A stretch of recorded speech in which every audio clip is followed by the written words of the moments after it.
Ladies and gentlemen, good evening. I am your host, Big Mo, and I am pleased to welcome you to Loveland, Colorado. And welcome to Sparta 75. We have 10 bouts on the card this evening. Our officials are ready.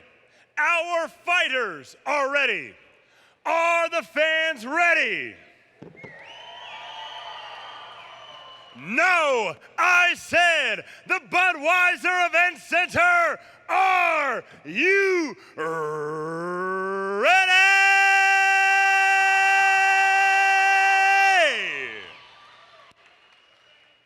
We begin with our first bout of the evening. It is 3 rounds in the lightweight division, and it is boxing.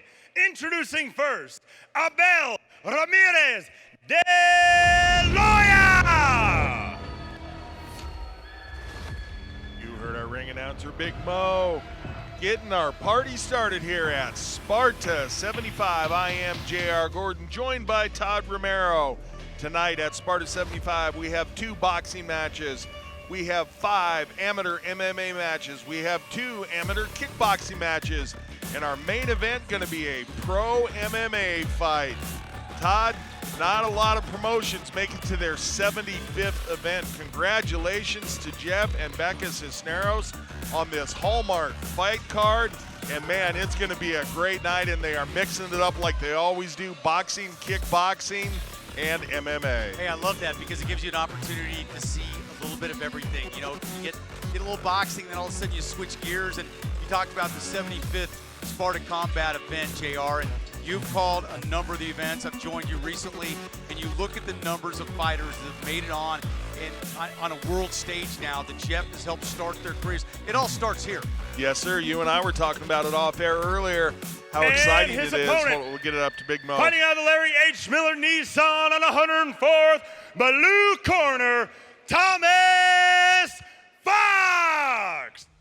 Here's a tale of the tape for this first fight of the evening. 27 years old, Mr. Abel Ramirez. He's 5'10", going to have the height advantage versus the 5'6" Thomas Fox.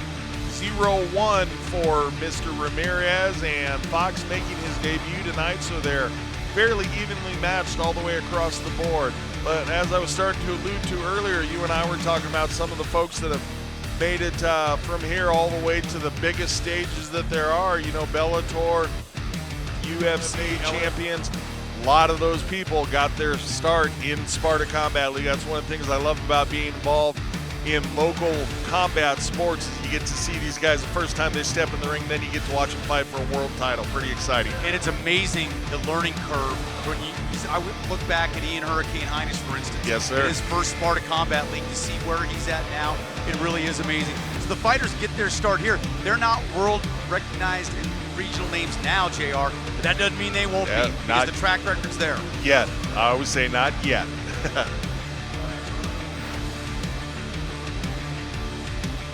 Boxing get our appetite wet. I was trying to figure out how do you beat 5'10" and 135. I'd like to figure that one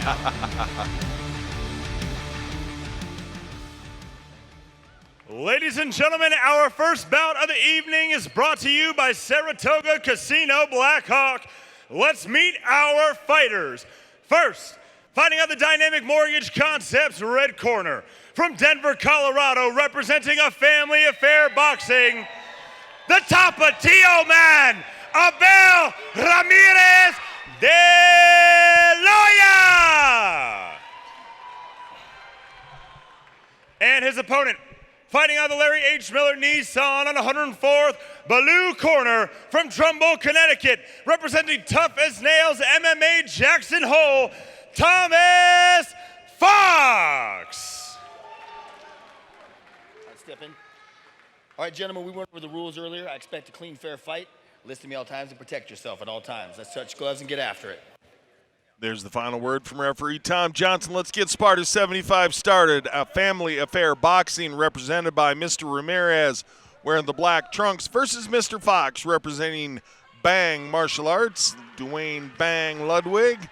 Talk about local talent, my goodness.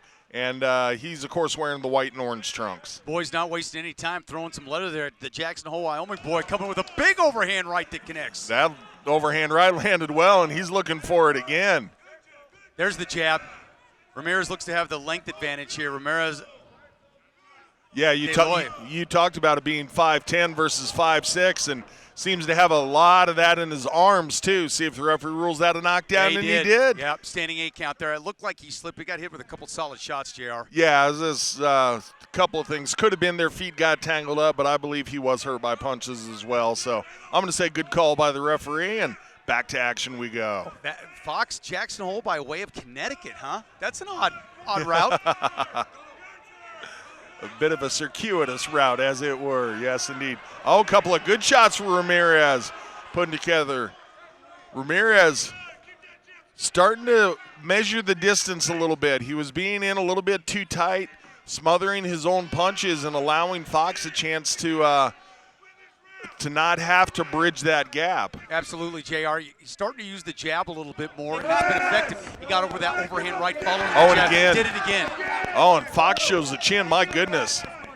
Good overhand right in the corner. Both these boys are flowing, but again, Fox is operating inside with some big overhand rights, but Ramirez set those big hand rights up with a really good stiff jab, and then going to the body and some kidney punches. Ramirez with the beautiful uppercut.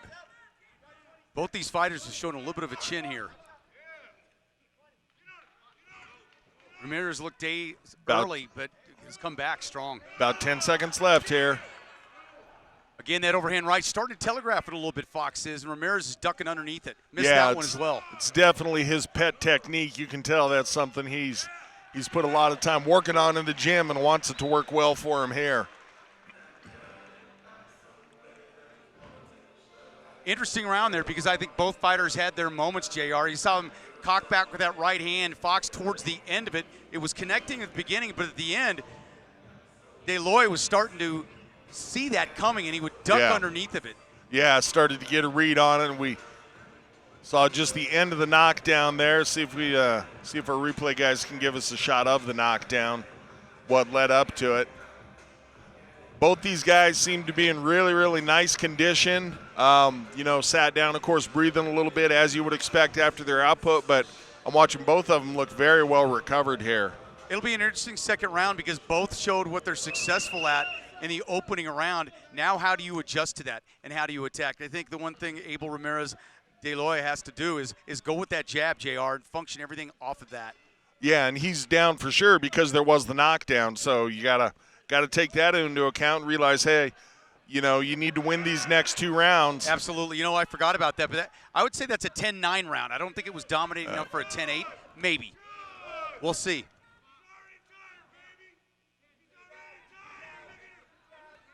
Big overhand right, but Fox blocked that one. Corner of De Loa saying that he's already tired, and I don't know if I believe that.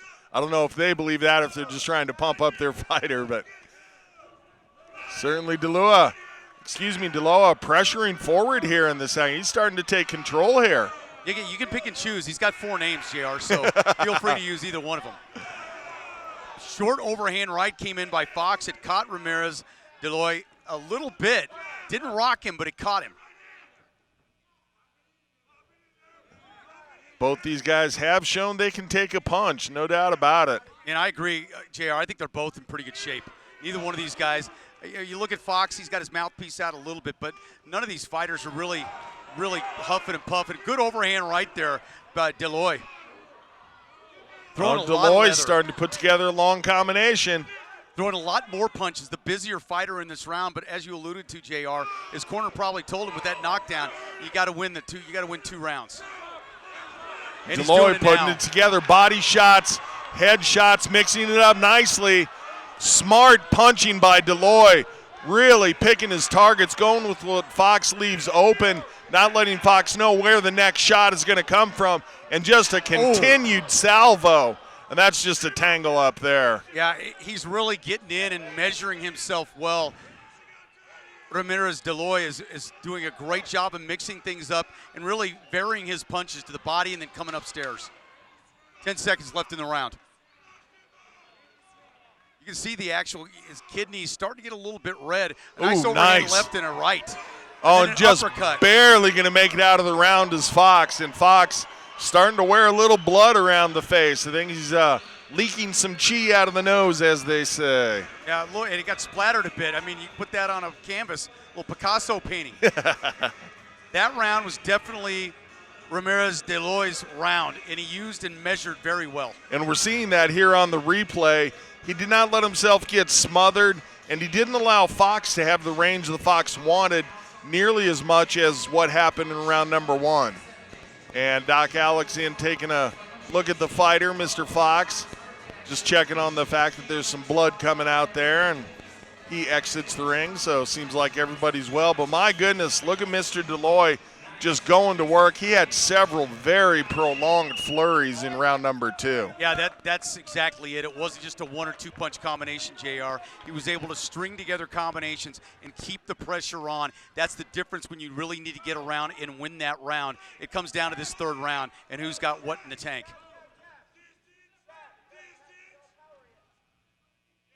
Fox comes out a little bit fresher, needed that break for that round. De La Hoya presses forward. I was going to say, De La Hoya looking very fresh himself as well.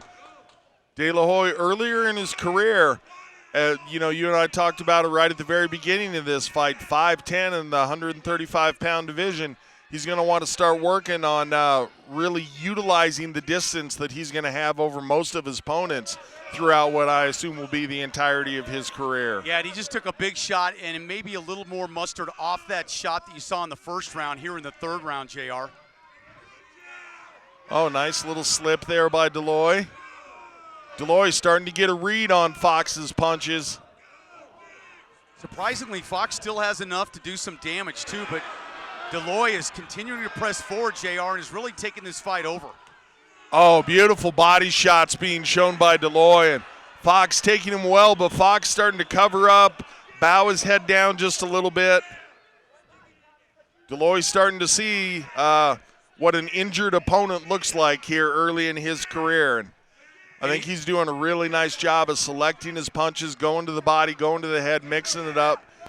So easy to become a headhunter as soon as you see a little blood or a little tiredness out of your opponent. That's an excellent point, JR, because you see De Loa countering with just about everything. Fox has become a one-punch fighter. All he's got is the overhand right now, and De La Hoya knows that.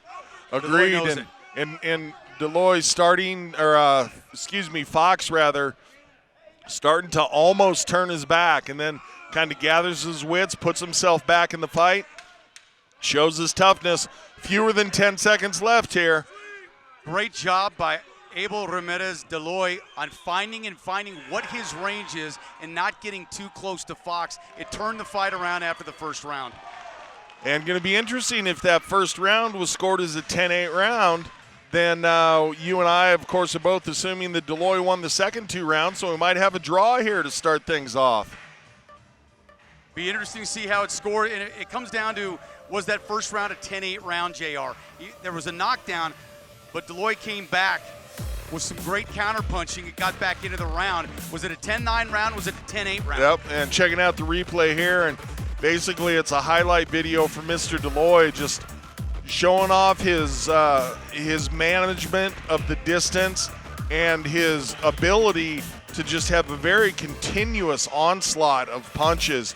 It was really, I mean, De Loa did a nice job of mixing in power, but he was really a volume fighter here versus Fox's power striking attack. Absolutely, and I loved how he started going to the body too, because it opened things up. And Fox really, once the overhand right began being telegraphed, JR, there was not really a whole lot left in his toolbox. And Agreed. Some advice for Fox is get another punch. You got to have something else to attack with, especially against a taller fighter. I think you're going to have at least a 29-28 decision here. Yeah, something to set it up with or something to follow it up with. Agreed.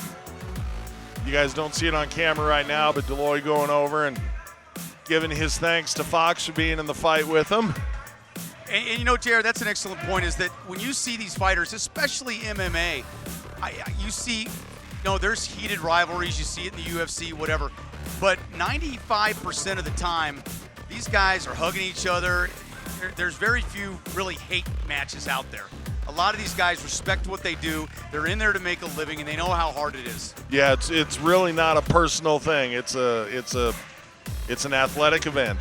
And it's funny. You talk to the guys that are fight.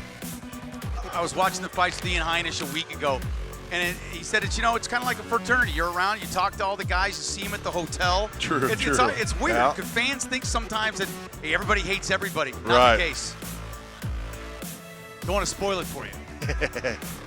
There are some cases like the 5-second knockout. 2 weeks There ago. is that. With the follow-up taunting, as Yes. it were. But what good is it? The guy can't hear you. He's out.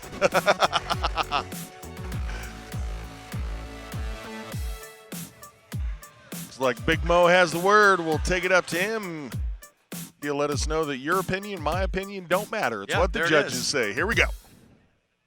Everybody's got an opinion, JR. You know what they say about that? Yes. Ladies and gentlemen, after 3 rounds, we go to the judges' scorecard. Judge Thrasher, Judge Ramirez, and Judge Short all score the bout 28-28, resulting in a draw.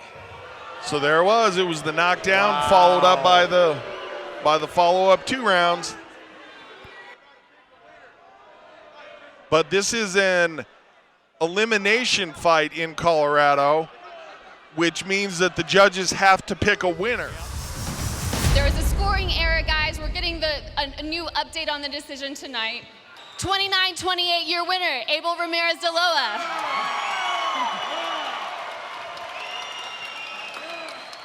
All right, so now we've got a new score. You're the winner. How do you feel? I mean, that should have been the score from the beginning. I'm sure you got a lot of fans here. Who do you want to thank tonight? Obviously my fans, but my gym buddies, my coaches, they're there every day helping me out, telling me what to do, what not to do. And everyone that came out and support me, woo! This was your first boxing win tonight. What can we expect next from you? We'll see. We will see. Congratulations. Great job.